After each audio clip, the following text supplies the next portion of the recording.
Assalamualaikum warahmatullahi wabarakatuh. Kami dari kelompok 6 akan mempresentasikan mengenai landasan yuridis pendidikan.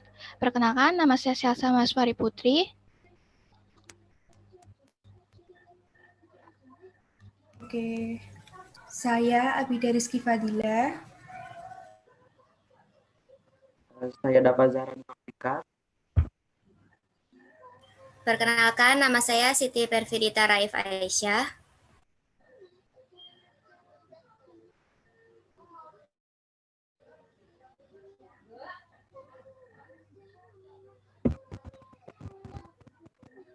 Yang terakhir ada Sri Nur Pratami.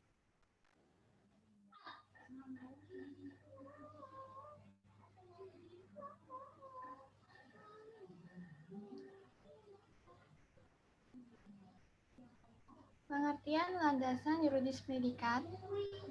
Menurut KBBI, yuridis adalah suatu hal yang ditinjau secara hukum.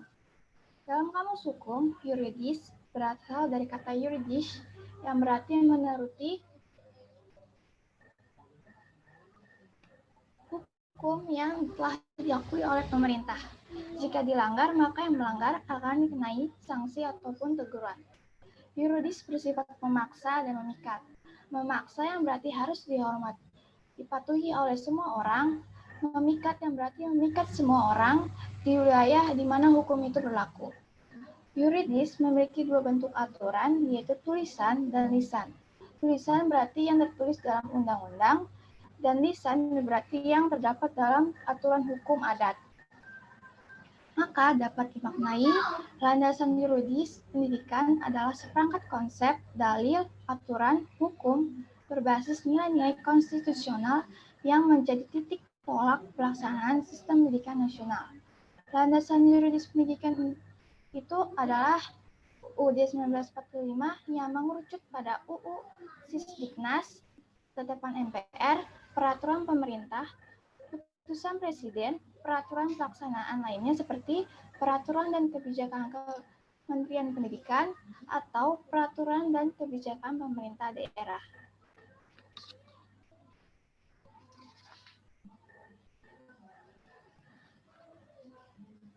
Pendidikan merupakan upaya mulia untuk meningkatkan harkat, derajat, dan martabat manusia.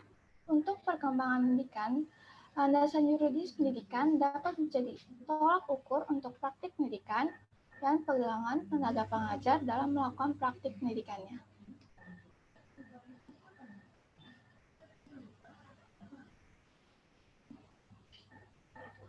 Undang-Undang Dasar Negara Republik Indonesia tahun 1945 merupakan hukum dasar bagi Indonesia. Dalam Undang-Undang Dasar 1945 Pasal 31 Ayat 1-5 berisi tentang pendidikan dan kebudayaan.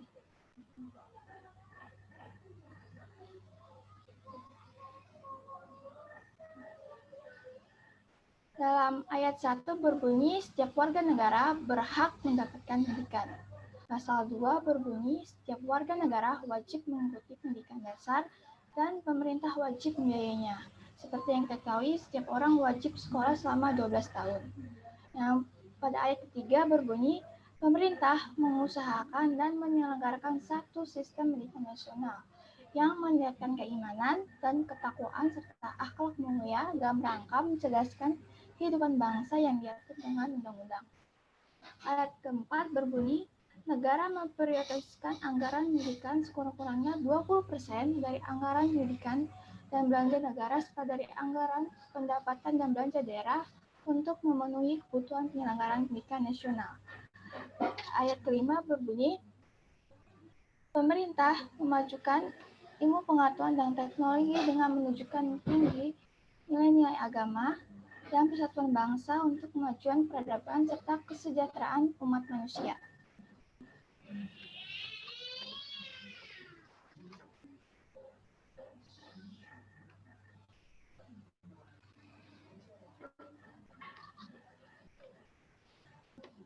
Undang-Undang Republik Indonesia Nomor 20 Tahun 2003 berisi tentang sistem pendidikan nasional. Undang-undang ini dalam pembuatannya berpijak pada Undang-Undang Dasar 1945 Pasal 31. Undang-Undang RI Nomor 20 Tahun 2003 ini mengatur tentang sistem pendidikan nasional di Indonesia. Dalam undang-undang ini mengandung poin-poin penting yang mempresentasikan pelaksanaan sistem pendidikan nasional secara sistemik.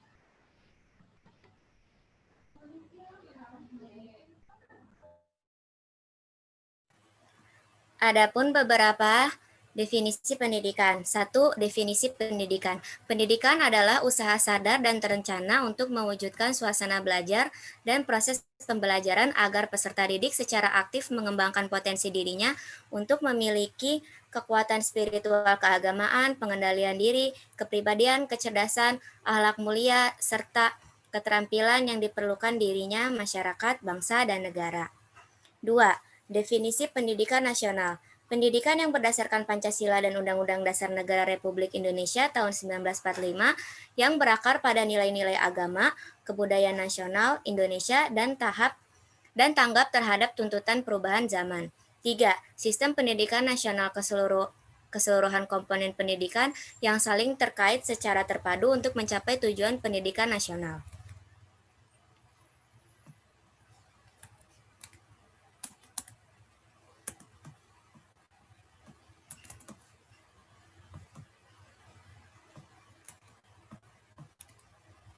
Empat, dasar sistem pendidikan nasional. Pendidikan nasional berdasarkan Pancasila dan Undang-Undang Dasar Negara Republik Indonesia tahun 45. 5. Fungsi dan tujuan pendidikan nasional. Fungsi pendidikan nasional berfungsi mengembangkan kemampuan dan membentuk watak serta peradaban bangsa yang bermartabat dalam rangka mencerdaskan kehidupan bangsa.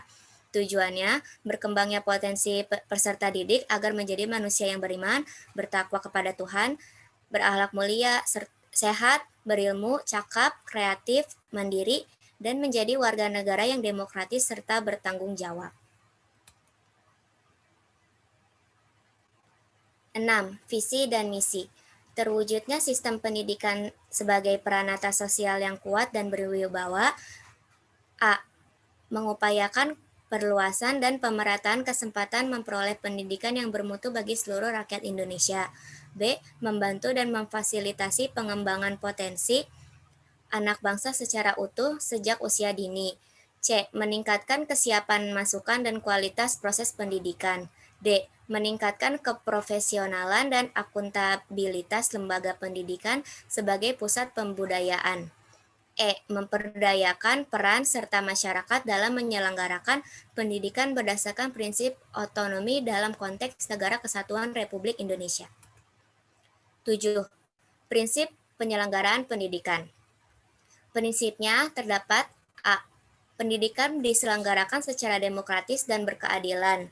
B. Pendidikan diselenggarakan sebagai satu kesatuan yang sistemik dengan sistem terbuka dan multimakna. C. Pendidikan diselenggarakan sebagai suatu proses pembudayaan dan pemberdayaan peserta didik. D. Memberi keteladanan, membangun kemauan, dan mengembangkan kreativitas peserta didik. E. Mengembangkan budaya membaca, menulis, dan berhitung untuk seluruh warga Indonesia. F. Memberdayakan semua komponen masyarakat melalui peran serta dalam penyelenggaraan dan pengendalian mutu layanan pendidikan. 8. Hak dan kewajiban negara, orang tua, masyarakat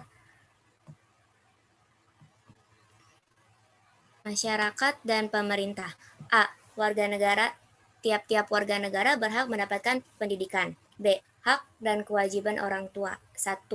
Orang tua berperan serta dalam memilih satuan pendidikan dan memperoleh informasi tentang perkembangan pendidikan anaknya. 2. Orang tua dari anak usia wajib belajar berkewajiban memberikan pendidikan dasar kepada anaknya.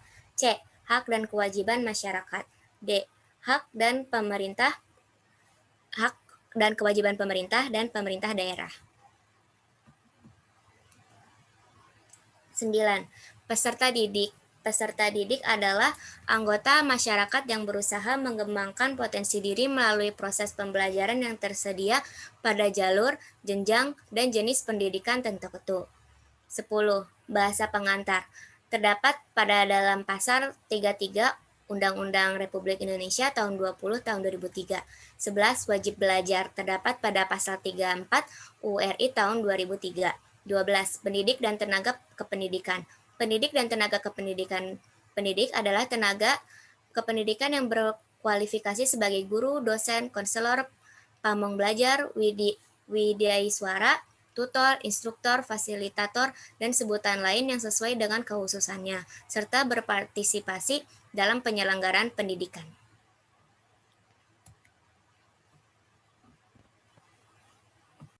Dalam URI nomor 20 tahun 2003 terdapat 6 pasal yang mengatur tentang pendidik dan tenaga kependidikan, yaitu 1.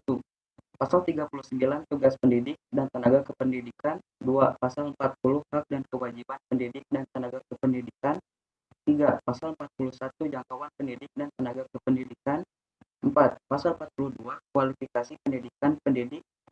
5. Pasal 43 promosi, penghargaan dan sertifikasi. 6. Pasal 44 pembinaan pendidik dan tenaga kependidikan. Next. 13. Sarana dan prasarana pendidikan ada di pasal 45 Undang-Undang RI nomor 20 tahun 2003. 14. Pendanaan pendidikan ada dalam RUU RI nomor 20 tahun 2003 pasal 46 sampai dengan pasal 49. 15. Pengelolaan pendidikan ada dalam UU RI nomor 20 tahun 2003 pasal 50 sampai dengan pasal 52. 16. Peran serta masyarakat dalam pendidikan ada dalam pasal 54 sampai dengan 56 Undang-Undang RI nomor 20 tahun 2003.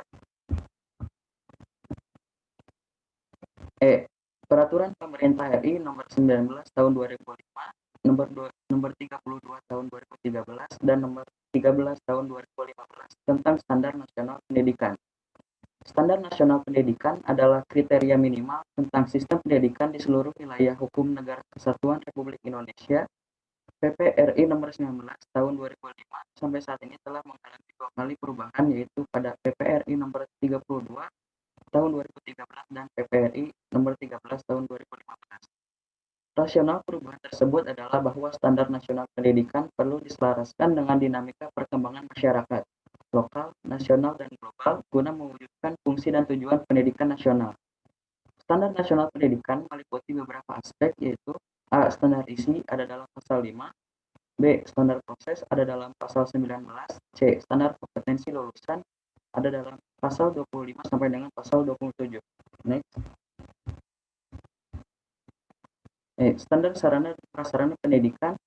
Standar sarana dan prasarana pendidikan adalah kriteria mengenai ruang belajar, tempat berolahraga, tempat beribadah, perpustakaan, laboratorium, bengkel kerja, tempat bermain, tempat berkreasi dan berekreasi, serta sumber belajar lain yang diperlukan untuk menunjang proses pembelajaran, termasuk penggunaan teknologi informasi dan komunikasi.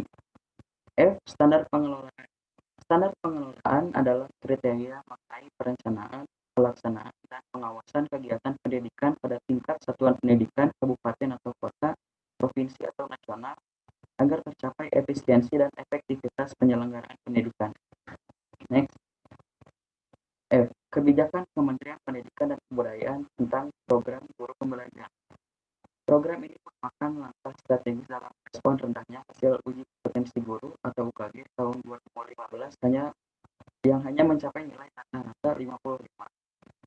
Peningkatan kompetensi guru sebagai alat pendidikan yang berkualitas tinggi diperlukan agar guru mampu bersaing dan bereksistensi di abad 21. 1. Hakikat guru pembelajar.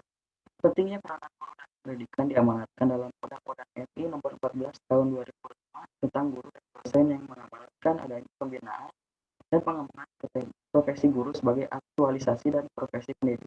Next. 1. Memiliki kuriositas epistemik. 2. Memiliki hasrat memperbaiki kehidupan atau kesadaran utopis. 3. Memiliki keterampilan belajar. Di dalamnya terdapat kemampuan metakognitif dan kesadaran kritis. 4. Memiliki kemandirian atau otonomi belajar yang ditunjukkan dengan kontribusi terhadap diri dan orang lain. Guru bukan hanya sebagai pengajar, tetapi lebih dari itu, guru merupakan pendidik. Alasan seorang guru harus terus belajar selama dia berprofesi sebagai pendidik sebagai berikut. A. Profesi guru dilaksanakan berdasarkan prinsip profesionalitas, memiliki kesempatan mengembangkan keprofesionalan secara berkelanjutan. B. Perkembangan iptek dan seni menuntut guru untuk harus beradaptasi dengan berbagai perubahan yang baru. C. Metode pembelajaran yang digunakan harus disesuaikan dengan kondisi peserta didik generasi saat ini. Next. 2. Program guru pembelajar. Program peningkatan kompetensi guru pembelajar penting untuk menjaga profesionalitas guru. Program ini dirancang dalam meningkatkan kompetensi sesuai bidang tugasnya agar guru memperoleh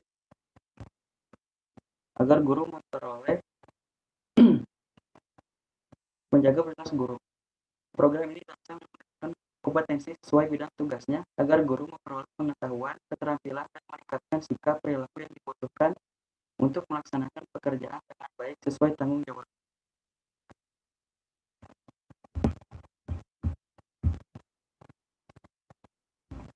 Tiga, landasan program guru pembelajaran. A. Undang-Undang Republik Indonesia Nomor 20 Tahun 2003 tentang Sistem Pendidikan Nasional. B. Undang-Undang Republik Indonesia Nomor 14 Tahun 2006 tentang guru dan dosen. C. Peraturan Pemerintah Republik Indonesia Nomor 32 Tahun 2013 tentang perubahan atas Peraturan Pemerintah Nomor 19 Tahun 2005 tentang Standar Nasional Pendidikan. D. Peraturan Pemerintah Republik Indonesia Nomor 74 Tahun 2008 tentang guru. E. Peraturan Pendidikan Nasional Republik Indonesia Nomor 16 Tahun 2007 tentang Standar Kualifikasi Akademik dan Kompetensi Guru.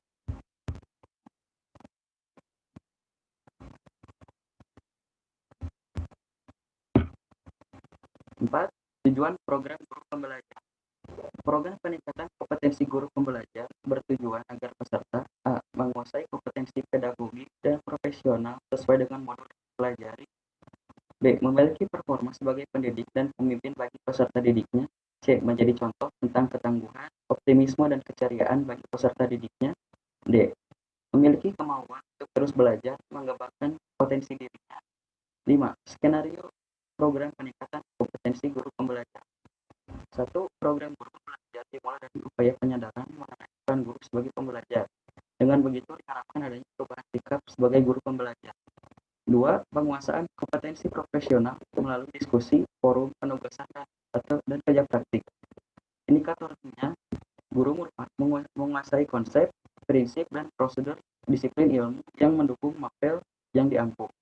3. Penguasaan kompetensi pedagogik. Indikatornya guru bisa terampil mengelola pembelajaran sesuai dengan karakteristik peserta didik pada jalur, jenis, dan jenjang pendidikan.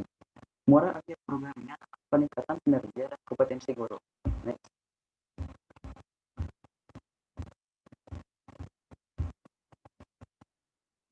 Ini adalah skenario dari peningkatan peran guru.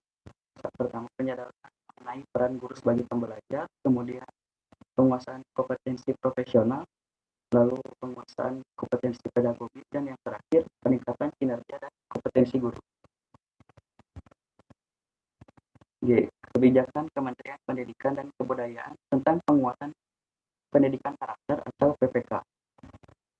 Sebagai pengejauhan Gerakan Nasional Revolusi Mental sekaligus bagian integral nawacita, Gerakan PPK menempatkan pendidikan karakter sebagai dimensi terdalam atau inti pendidikan nasional, sehingga pendidikan karakter menjadi poros pelaksanaan pendidikan dasar dan menengah.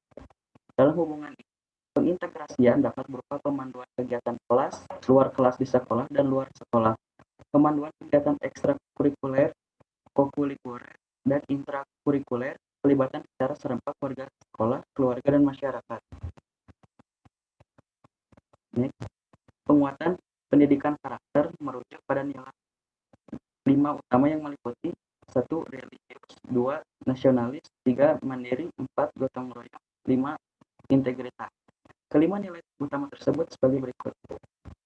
Nilai utama karakter religius. Karakter ini mencerminkan manusia Indonesia yang menjunjung tinggi nilai agama. Lalu nasionalis. Karakter ini menunjukkan bahwa manusia Indonesia adalah manusia yang memiliki kecintaan yang mendalam terhadap tanah air, bangsa, dan negara. Mandiri. Karakter ini mencerminkan kedewasaan dari seseorang Ia mampu secara otonom menghadapi realitas yang sejatinya sangat jamak dan terus berubah. Gotong royong, karakter ini mencerminkan jati diri manusia Indonesia yang tentunya menjunjung tinggi nilai-nilai kerukunan antar anggota masyarakat. Lalu yang terakhir, integritas karakter ini menunjukkan sebuah kedewasaan seseorang dalam mengubah pikiran, hati, dan tindakan.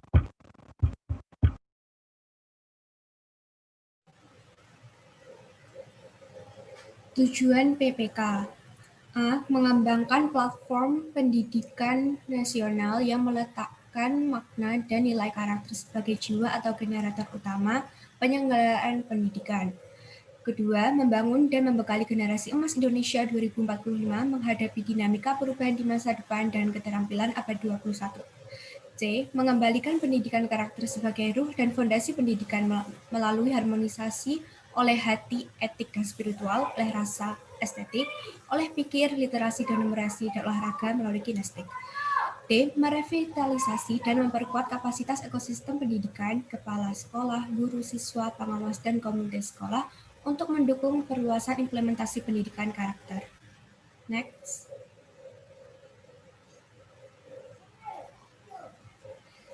Fokus gerakan PPK. Terdapat 3 struktur yang dapat digunakan sebagai wahana, jalur, dan medium untuk memperkuat pendidikan karakter bangsa, yaitu yang pertama, struktur program, jenjang kelas, ekosistem sekolah, dan penguatan kapasitas guru.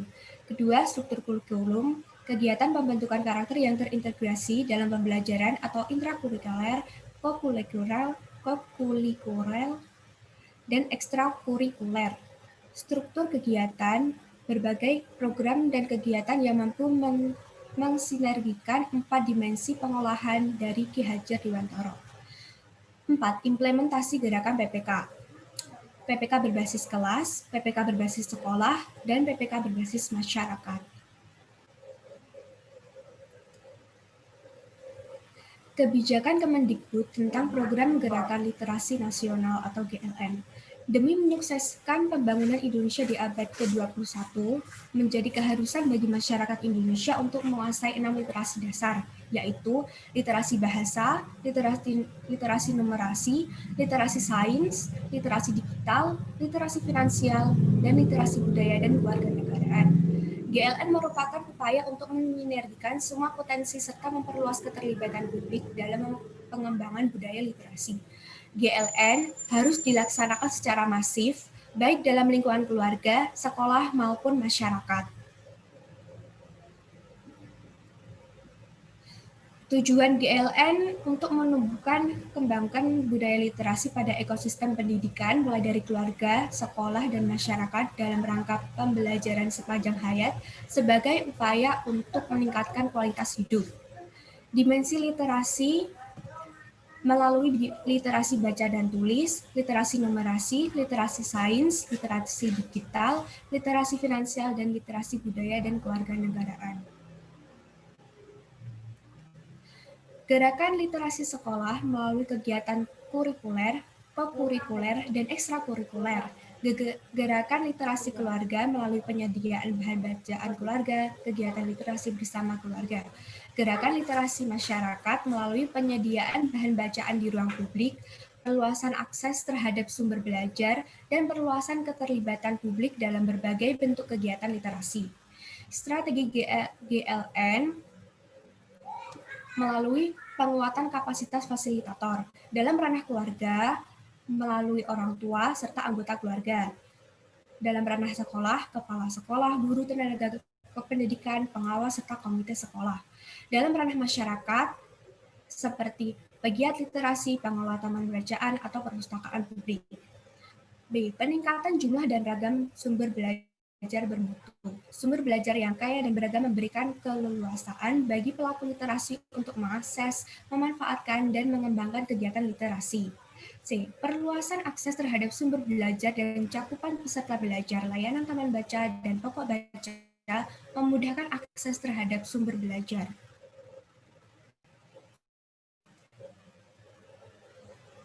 D. Peningkatan keterlibatan publik. perguruan tinggi, perpusnas, IKAPI, lembaga donor, taman baca masyarakat, dan para tokoh masyarakat. Yang E, penguatan tata kelola. Diperlukan kejelasan tugas dan fungsi masing-masing agar sinergitas para perumus kebijakan, pendanaan, dan pelaksana di tingkat lapangan tetap terjamin.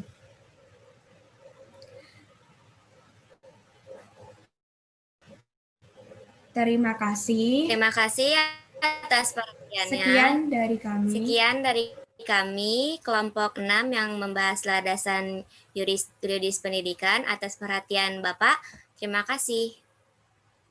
Wassalamualaikum warahmatullahi wabarakatuh. Wassalamualaikum Wassalamualaikum warahmatullahi wabarakatuh.